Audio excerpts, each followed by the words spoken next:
টেন্ডারবাজি, চাঁদাবাজি ও জমি দখলের মাধ্যমে সাভার উপজেলা চেয়ারম্যান মঞ্জুরুল আলম রাজীবের বিপুল পরিমাণ অবৈধ সম্পদ অর্জনের তথ্য দিয়ে সংবাদ প্রকাশ করেছিল কিছু গণমাধ্যম। সেই সংবাদ আমলে নিয়েই গত 22 এপ্রিল দুদককে বিষয়টি তদন্তের নির্দেশ দিয়েছিলেন হাইকোর্ট। অবশেষে রাজীবের সম্পদ অনুসন্ধানে মাঠে নেমেছে দুর্নীতি দমন কমিশন দুদক। এ নিয়ে 3 সদস্যের একটি কমিটি গঠন করেছে সংস্থাটি। ওই কমিটি ইতোমধ্যে রাজীবের সকল ব্যাংক লেনদেনের তথ্য চেয়ে 62টি তফসিলি ব্যাংকে চিঠি দিয়েছে। সেই সঙ্গে রাজধানী উন্নয়ন কর্তৃপক্ষ রাজুকের আওতাধীন এলাকায় রাজীব, স্ত্রী শ্রাবণী ইসলাম ও ছেলে আয়ান রাজীব বর্ষণের নামে কোনো ফ্ল্যাট ও প্লট আছে কিনা তা জানতে চেয়ে রাজুককে চিঠি দেওয়া হয়েছে। একসঙ্গে ঢাকার আশপাশের এলাকায় রাজীবের কোনো জমি আছে কিনা এবং কতগুলো ব্যক্তিগত গাড়ি আছে তা জানতে সাব রেজিস্ট্রি অফিস ও বিআরটিএ এর কাছে তথ্য চেয়েছে দুদক। এর আগে গত 6 ফেব্রুয়ারি সাভার উপজেলার চেয়ারম্যান মঞ্জুরুল আলম রাজীব ও তার ভাই ফখরুল আলম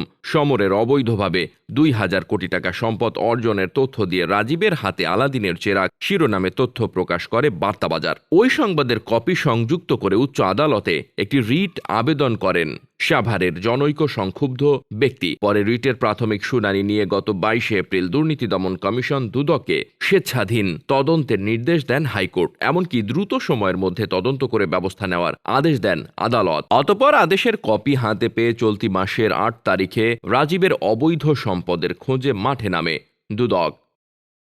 ডেস্ক রিপোর্ট, বার্তাবাজার।